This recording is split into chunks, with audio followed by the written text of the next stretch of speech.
What do you attribute the enormous turnout, including yourself and Devin and guys like that are established in this league? I just want to get better, and I got stuff that I need to work on, and I think I only go work on it in practice, simulating, actually going against a tackle and going against tight ends and stuff. Like the off-season work that you do is still good, but you can't really simulate it unless you're actually doing it. So I think people just want to get better, and if they in town, like, why not come in? Why not be a part of just getting to know the new defense, a little bit of new change of plays that we got, but I just want to put myself as far ahead as possible. You guys have a new tackle, new big guy, Fred Johnson. What have you seen from number 74? He has some. He's pretty good. I ain't see a lot of him yet, but I see him every now and again because I didn't know who he was at first, but I did know he was 74, and I think he's doing a pretty good job right now. He's getting it down. He's learning, and it looks like he's really comfortable out there. So let's say if you're comfortable, you could be able to do a lot, and confident you're able to do a lot. Check the defensive standpoint, a seamless transition from Todd to coordinator to head coach? Yeah, I see it. So Coach Bowles, he was coaching the defense the same way already anyway. So now it's just like the whole team receiving the same message of just straightforwardness and like black and white messages, and I love it. So more of the, not specifically, but what are some of the new tweaks to the defense you think that's going to have an effect coming this year? So just the play calls, we just doing different play calls. I think all of it's going to work, like the same stuff and the new stuff, but it's just putting us in better position on some plays where we might have been a hole in a previous defense or something like that, just trying to cover up more holes while you can't cover everything, but as much as you can. So not being more aggressive or anything like that, or? Possibly. You always got them in there for sure. Shaq, you've already been a leader on this team, but with JPP not in the room, do you see your leadership role moving up even higher, or do you want to see other guys around you kind of take on that role as well? If it's who you are, you gotta step up and take that role. But I'm looking forward to leading the guys as well, man, and just showing them the right way to do it and the way that I could do it. And I don't think it's the best way, but it's the best way I know how to do it. So if they want to latch on and try to just come along for the ride and try to be the greatest leader as possible, but you gotta be a good follower as well. You said you can even play better. Is it tackles? Is it more sacks? How, have we seen the best of you yet? I think my first season here was close to it, but I still missed way too many. Like, I missed a lot of plays that year as well. So I'm always striving to be perfect, and I'm never going to obtain that goal. So there's always going to be more that I can do. But I'm working. I'm trying to perfect some stuff and just be better all around and tackle, sacks. I just want to make more plays. It's going to help the team out and hopefully keep me in the league for a long time. You got to play the run and you got to play the pass. Do you basically play the run on the way to the quarterback? There's some game plans when it's like that where you, like, they pass the ball 70% of the time, 60% of the time, so we always guess and pass. But it's from game plan to game plan. Shaq Devin was in here talking about the need for consistency on the defense, both game to game and within games. How do you go about doing that? How does this team get more consistent defensively? I think it's literally in practice. Like, it's stuff that we all heard before, stuff that we know to be cliche, but it really works. Like, you're not going to get better going 50% in practice, not communicating. Like, because stuff in the game's going to happen 100 miles per hour, and we got to be ready to see it. And even if we don't communicate, we got to know that the person that we're supposed to communicate with going to do what they're supposed to do. And you only could get the reps in practice and going 100 miles per hour in practice. So I think that's where it's going to start at and finish at for us. Shaq, you've got a new position coach this year, Bob Sanders. What new tools has he given you for your toolbox so far? Like Coach Bob a lot, he's been helping me just with my angle and then a consistent get off and then turning hips. Like, we've been talking a lot of stuff, working hand. We've been doing a lot so far in the few days I have been here. I'm looking forward to continue practicing everything I'm learning so I can get better and become a better player. And I think Coach Bob will help me out and be a big part of that. Last year you said, Tom, please don't retire. What was your Tom moment when you got the news? Were you surprised at all? I wasn't surprised. I knew it was a possibility. Or I thought it was a possibility. I didn't know. So when I got it, I was just excited, man. I know we got good quarterbacks on the team, but I've been in situations where we had a main guy, and then when he gone, and we trying to fill a void, and we still have a winning season, 9-7 season, but I feel like I just wasn't ready for life without Tom yet. You approach this that this is probably his last year and that it's kind of all out for everybody. Yeah, I'm going to approach it that way for sure. Hopefully we can send him out on the highest note possible. But, yeah, we just got to just start now, start with the work, putting the work in now. But if it is his last ride, I'm going to make sure I do everything I can to send him out on the top of the mountain.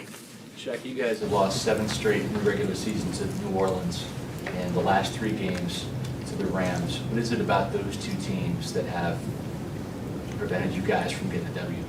I do not know. I wish I knew because we'd have got it fixed a long time ago. But I think, honestly, I think defensively we're not forcing turnovers enough. In the games when we do force turnovers, we are able to be in a game or even win a game.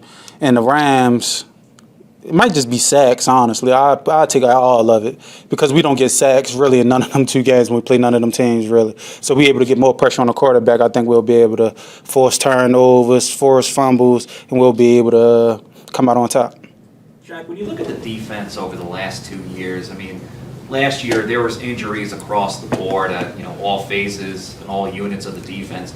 Does it just kind of feel like, and obviously injuries are a part of the game, but does it feel like if you guys can stay healthy for the most part, that you can regain that 2020 form that helped you win a Super Bowl, maybe even get more turnovers and sacks, as you were just talking about? Yeah, most definitely so, and that's part of the game. Like usually, the best team who's most healthy at the end of the year would usually end up on top unless something crazy happened in the game or something. But I think we're pretty close to being one of the top teams, and with the health factor, if we stay healthy, I think sky's the limit for us.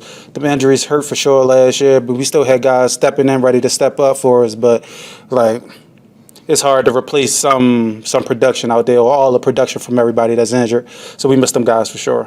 What's your expectation level for Joe Tryon showing up? You're seeing him have some promising moments as a rookie, now being a full-time starter opposite you. What are you expecting out of this guy? I think Joe could be a double-digit sack guy every year. I'm excited for him in practice. I'm seeing him put the work in, so it's just a matter of time for him to just get out there, get comfortable with it on a play-in, play-out basis, and then he's going to take off. Could be the first game, second game, but I got faith in him that he's going to be playmaking, not just sacks, forced fumbles, tackles for loss, passing game. Like he's going to really affect the game. It's going to be fun to play with him. When you first got here, you talked about getting more tools in your box in terms of moves that you would have to make, to come up with sacks. You kind of talked with Joe about that. Is that something that he has to kind of learn some different moves? I think Joe, he got his bread and butter what he go to on when he need a win, but he do also have counters already. But it's like a progression that you take. You got to get real comfortable with the stuff that you do have, and then as you grow and you got to start progressing in. I think he's still trying to master his stuff that he's getting down now, that he got down now, but then he'll take another step and then start adding more tools and more tools. But I think, it just happens year by year usually. Is the hardest thing for a young pass rusher to learn that sometimes you got to set up the tackle, right? You've got to show him this, and then you can get to that. That it's more of a chess match than it is just speed and brawn and strength. Yeah, I think it's a difference. It's different for sure for him when you just come into the league. You gotta have a rush plan when you're going out there. You can't just go out there and want your move to work if you didn't set it up. Unless you're going against a tackle who's not like the best tackle out there, you can just do whatever. But you gotta set all your moves up for the most part. If you want speed move, you gotta power, make them sit down on your power, but then try to get the speed. Like good tackles, they're ready for everything, so you really gotta work for it. Anthony Nelson's in a contract here. He's really taken a big step forward at the end of last year. What do you like about his game, and what have you seen from him so far in the OTAs? Nelson's been real consistent for us.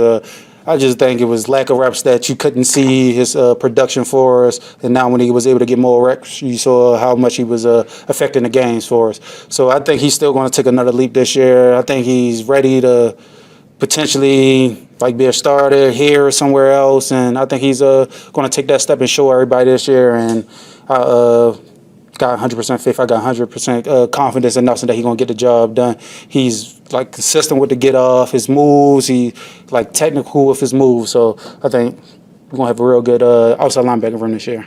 Do you Trying to test the coils of Game 3, the Lightning game this last week. How big of a Bolts fan have you become, and seeing their success, did that give you an itch to get back out there quick? I'm a big Bolts fan now. My kids love it. I love it. The atmosphere is amazing. And then they're really good, so it make it easier to be a fan, too. And I love that they really good, so I feel as though they keep winning. They keep doing it. We got to do it, too. They bringing championships back. I feel like they put pressure on us, and I love pressure. I love performing under pressure and coming out on top. So I think we just look at them, let them motivate us, and get the job done like they getting the job done. One last thing on some depth guys. Cam Gill, what have you seen from him in developing, and then the practice squad player, Elijah Ponder, how's he been developing behind the scenes? Like, it's going to be a tough decision this year for whoever making the decisions in our room, because we do have a lot of good young players, and they're hungry, and they show it play in and play out. With Cam, he's been last year too, like he was able to step in last year, make some plays, and do it in a short amount of play on a short play count. So it's just like a matter of finding ways that we could plug these guys in and still affect the game, and like let them get a little bit of a comfortability out there, so that they could just be able to play without having to force stuff. Because you come in 5 plays, you can't set nothing up. You gotta just go to your bread and butter. So with Cam, like he just gotta find ways to get him in the game, because he's gonna make plays, and he's been doing that so far. And with Elijah, he's gonna be a playmaker too. You can see like everybody is trying to get better in our room. Nobody is complacent with where we at, what we've been before. Like we all want to get better, and like with Coach Bob, he's demanding it of us, and we're demanding it of ourselves. So we're looking forward to just getting out there and doing it in practice first, so when we get in the game, it becomes easy. You have a sack goal this year? Not hopefully, but just more than I had last year. I would love to get a sack every game, but I know it won't work out like that. Some games I might get a couple sacks, a few sacks, but if I had more than last year, I would be happy. Okay, thank you. Yeah, thank you. Just a reminder.